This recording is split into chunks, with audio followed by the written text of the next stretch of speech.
gente está vivendo uma instabilidade institucional?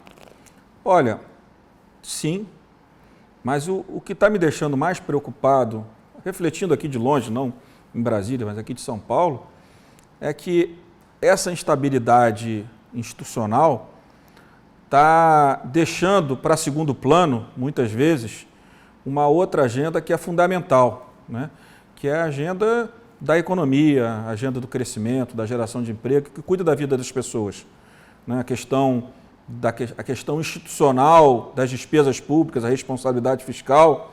Então, eu acho que essa agenda, o presidente Bolsonaro ameaçando sempre, como ameaçou novamente, né, que 7 de setembro vai ser o divisor de águas, sempre ameaçando, uma coisa agressiva, não é que a gente não deva defender as instituições e impor um limite a ele, mas a gente tem que tomar cuidado, porque a sociedade também quer ver nos jornais, né, uma preocupação de todos nós, né, com o preço da gasolina, com o preço do feijão, do arroz, dos alimentos, não é isso? O desemprego, o aumento da informalidade, né?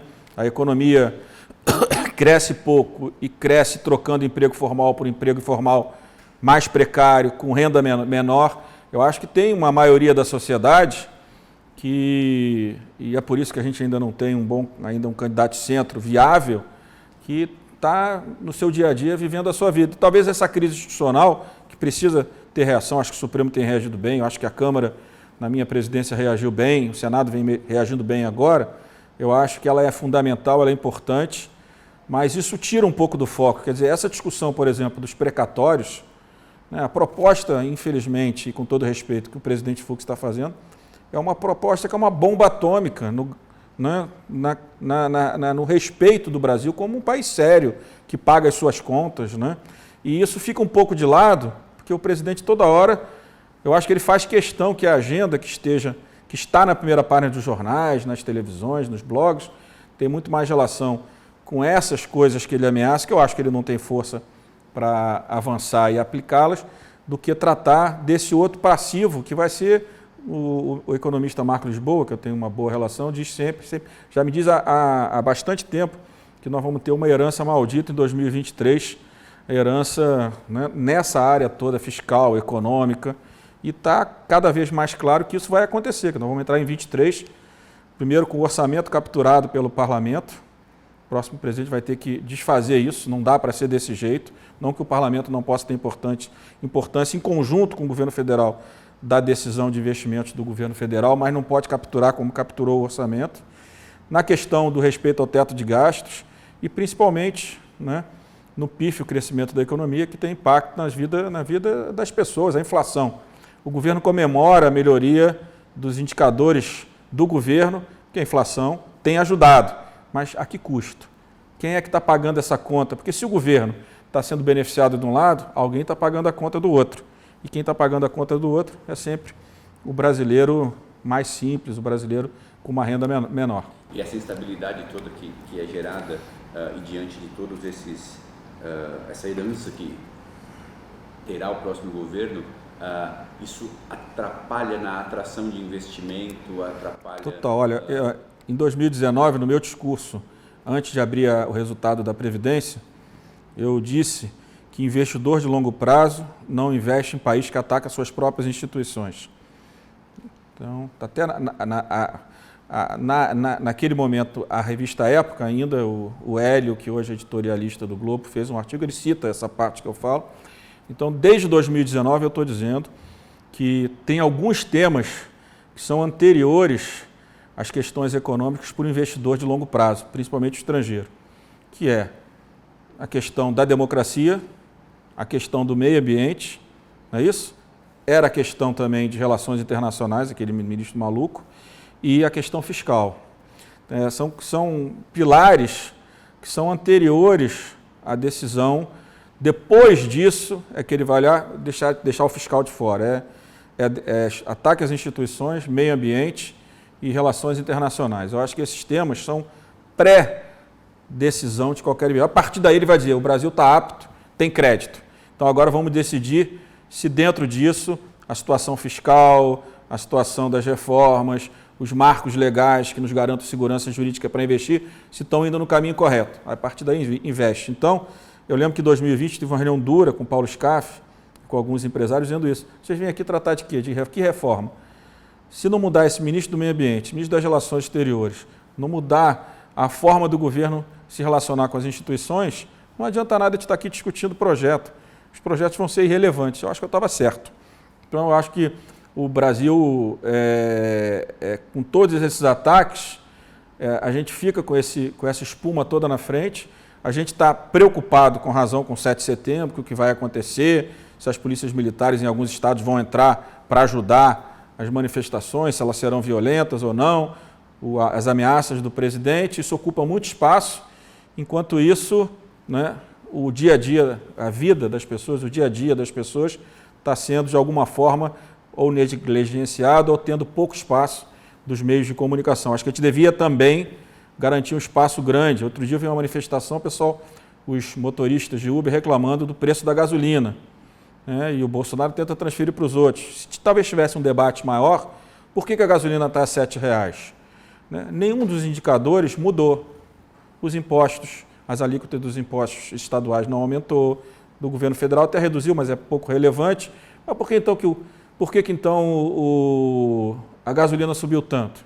Tem que ter um debate, alguns estão fazendo, mas tinha que ter mais espaço para sair desse debate de um querendo botar a culpa no outro, principalmente o Bolsonaro querendo botar a culpa nos governadores, e mostrar que a desvalorização do câmbio foi decisivo, né, para o aumento do preço do combustível. Então, esse debate, que eu acho que está sendo um pouco negligenciado por todos, porque fica todo mundo muito concentrado, e com uma certa razão, nessas agressões, nessas ameaças às instituições. Aliás, do ponto de vista histórico também, no que tem na literatura, os populistas são assim. Eles entram eleitoralmente, eles ganham a eleição e depois eles partem para o ataque às instituições, caminhando para essa política da tal democracia direta. Botar o povo na rua, eu estou ouvindo o povo está comigo, a gente não sabe nem avaliar quantos por cento está com ele, o que representa, e desqualifica as instituições, desqualifica a forma de entrada no Supremo Tribunal Federal, e com a democracia direta, com o povo na rua, dizendo que eu estou ouvindo o povo. Se o povo está representado no Congresso, ele não está ouvindo a representação do povo, está ouvindo aqueles que mais, o núcleo de maior apoio que ele tem. Então, eu acho que todas essas questões, elas são importantes, precisam ser enfrentadas, foram enfrentadas até agora, mas está ficando claro o peso desses ataques que como eu disse, são decisões anteriores à decisão de investimento, está afastando cada vez mais os investidores. E hoje, claro, os grandes investidores brasileiros também, é só apertar um botão que o dinheiro pode estar em qualquer lugar do mundo, e a gente está vendo isso. O último resultado do PIB, a gente não pode comparar um PIB pelo outro, porque é uma análise muito simplista, né? Segundo alguns economistas que eu consultei, mas a gente está vendo que a euforia do primeiro trimestre, alguns economistas alertaram, o Marco Lisboa um deles, a Zena outra, que vamos aguardar o segundo semestre. Está aí o segundo semestre, está aí o resultado da produção industrial agora essa semana. A gente está vendo que a situação está mais difícil para a retomada da economia, que impacta a vida das pessoas, muito reflexo de todas essas crises institucionais, mas a situação está parecendo que vai piorar muito e a herança para o futuro não vai ser uma herança simples. Dada a forma com que a gestão da Covid e da pandemia se deu nessa disputa entre o governo federal e os próprios estados, governadores, como é que você vê a possibilidade disso, de certa forma, se repetir agora com essa crise hídrica, de haver de novo essa briga, ou pelo menos com alguns estados, junto ao governo federal? Olha, eu acho que o governo federal já deveria, com mais clareza, e não culpo o ministro Bento por isso, ter organizado melhor o enfrentamento a essa crise. Não de agora, de alguns meses atrás. Eu acho que a situação é pior do que está colocada. Claro que tem muitos estados que têm relação direta com o tema. Não acho que isso... eu acho que esse é um tema que, querendo a gente ou não, ele fica... Como não é um problema de um estado, como foi com o Alckmin em São Paulo, eu acho que essa questão de tentar transferir para os governadores vai ser muito mais difícil.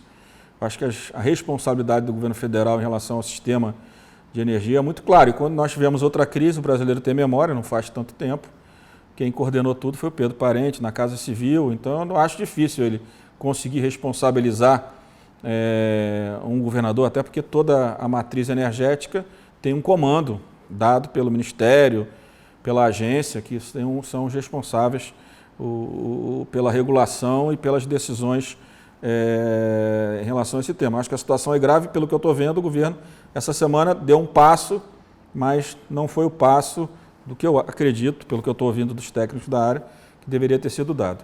O próprio Pedro Parente, numa entrevista recente que eu vi, na época da crise energética do governo Fernando Henrique, uma das solicitações que foi feita pelo próprio presidente foi: preciso ter carta branca para tomar algumas decisões que não vão ser fáceis, vão ser difíceis, mas que eu preciso do apoio político do próprio presidente. Você acha que esse espaço existe hoje no atual governo, de uma pessoa chamar para si, primeiro, se existe uma pessoa apta a fazer essa gestão, e segundo, se essa pessoa teria a liberdade necessária para tomar as decisões mais difíceis? É sempre difícil essa resposta, né? O Bolsonaro, ele não governa, não é gestor, não gosta, trabalha pouco, sai cedo do palácio. Eu não sei como é que ele consegue administrar um país como o Brasil. E não sei se ele está querendo trazer para ele essa responsabilidade. O Fernando Henrique estava no final do seu segundo mandato. Eu acho que o Fernando Henrique faria o que fez de qualquer jeito. A gente sabe que o governo do presidente Fernando Henrique vinha melhorando, e com a necessidade de enfrentar a crise energética, ele acabou, por fim, inviabilizando qualquer melhoria do governo dele. Ele, pela sua responsabilidade, ele abriu mão de qualquer popularidade. O Bolsonaro é candidato, né? Como eu disse, eu acho que o presidente Fernando Henrique faria de qualquer jeito. O Bolsonaro, eu tenho muitas dúvidas, pelo que eu estou ouvindo. Eu acho que, inclusive, que muitas vezes eles estão empurrando, de fato, com a barriga. Já devia ter criado no Palácio do Planalto uma coordenação para isso. Uma coordenação que não é apenas do Ministério das Minas e Energia, né? Envolve outros atores políticos, outros gestores do governo federal. Tem alguma decisão política que você deve seguir do ponto de vista partidário? Você saiu do Democratas, especulou-se algumas possibilidades de Vamos lá. ação? Já tem alguma coisa? Vamos lá, você vê, os partidos que eu tenho boa relação, em Brasília não estou falando nada demais, porque é público, tem votado basicamente com o Bolsonaro. Eu acho que eu saí numa situação ruim, fui traído pelo presidente do DEM, depois reagi com muita intensidade, demais, mas acho que acertei, porque não podia ficar dúvida para os que ficaram comigo que eu não tinha feito aquele acordo que o presidente do partido fez com o Arthur Lira.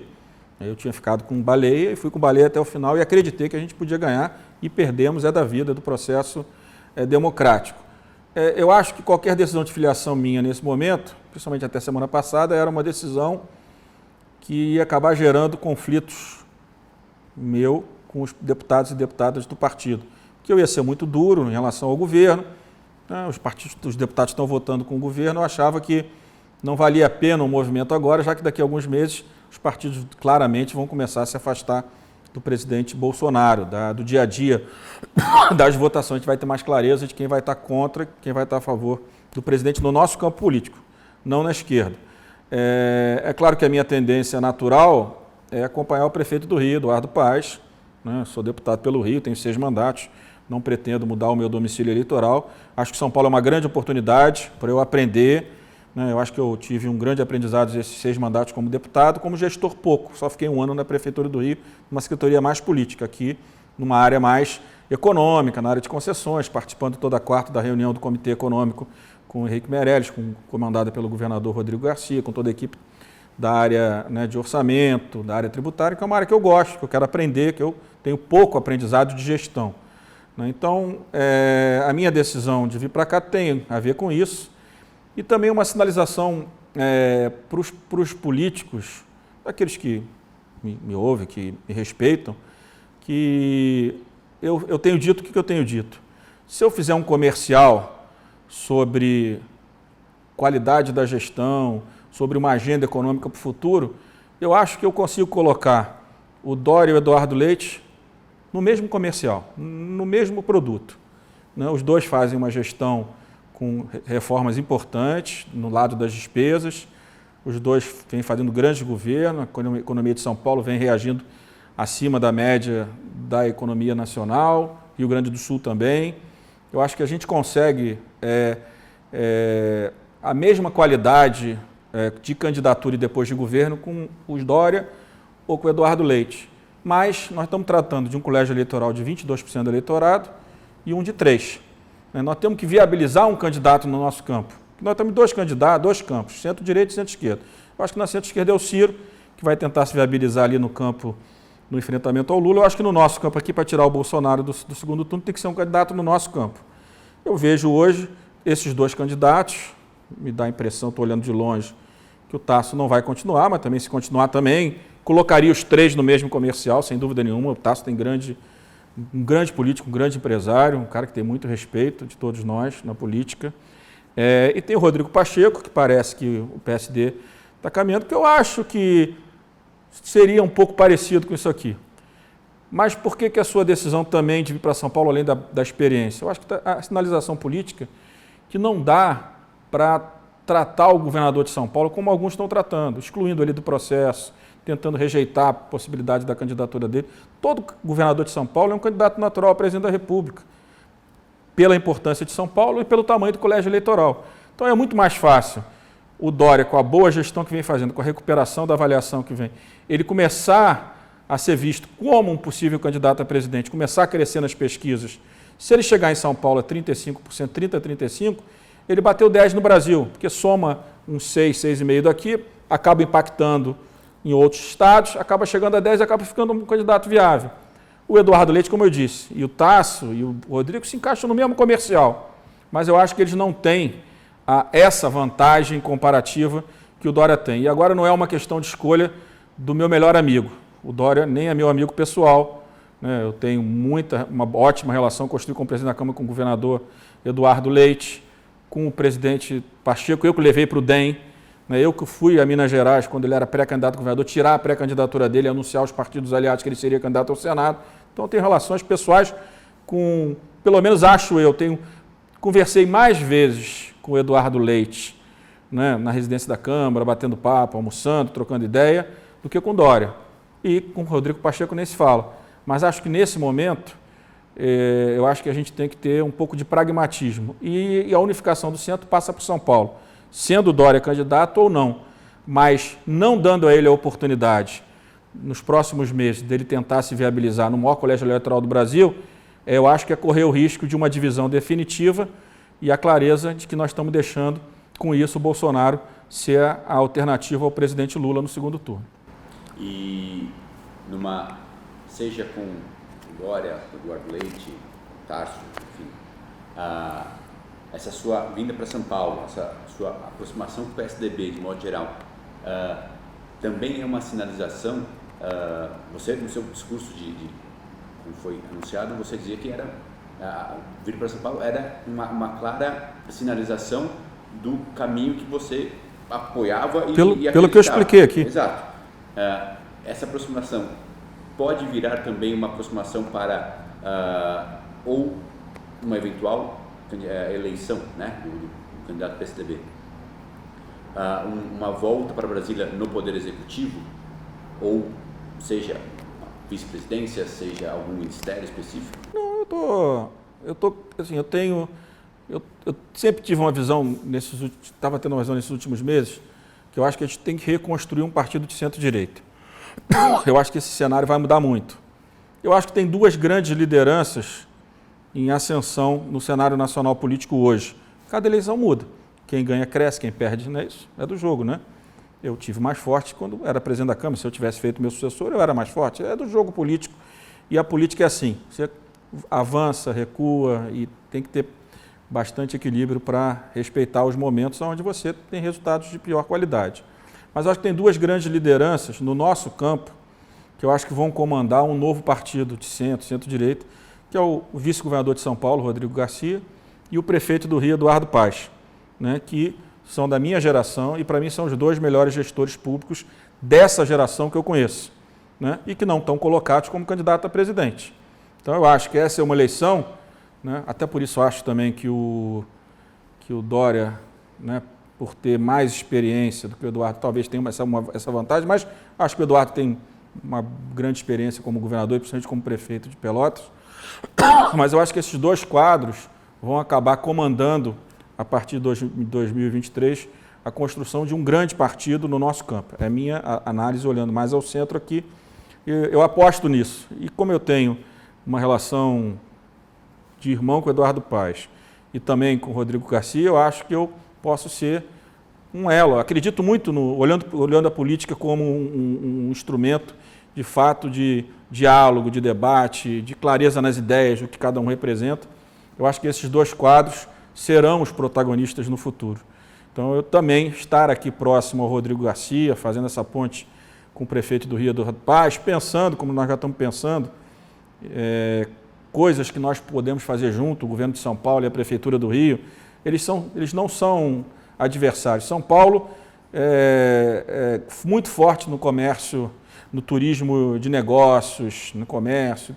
O Rio de Janeiro é muito forte no turismo, ou deveria ser muito forte no turismo de passeio, né? Nacional ou internacional.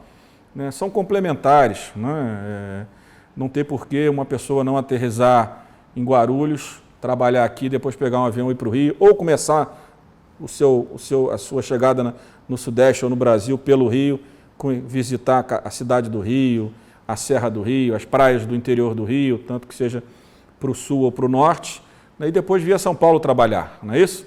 Eu acho que elas são complementares. Do ponto de vista econômico também, a gente tem coisas que a gente pode ser complementar. Questão de pensar, de estudar, de avaliar como é que a gente poderia fazer isso. Então eu acredito muito que a política no futuro vão ter esses dois grandes quadros no meu campo político, naquilo que eu quero fazer parte. Independente de se em 2023 eu vou me reeleger deputado, se eu vou estar na base de um governo, se eu vou ter um convite para ser ministro de Estado, não estou negando que isso também seria principalmente nos ministérios da área econômica, que me interessa mais, onde eu acho que eu aprendi muito na frente da presidência da Câmara, mas o meu foco maior é, primeiro, entender que não dá para deixar São Paulo fora, que eu acho que é aqui que tem um número de eleitores grande que tendem a votar com a gente. É de São Paulo para o resto do Brasil que a centro-direita vai viabilizar uma candidatura. E olhando o futuro, o Rodrigo Garcia está próximo aqui, como eu tenho uma proximidade desde os 19 anos com o Eduardo Paes, construir um novo partido depois dessa eleição, que os dois sejam as figuras mais importantes desse partido.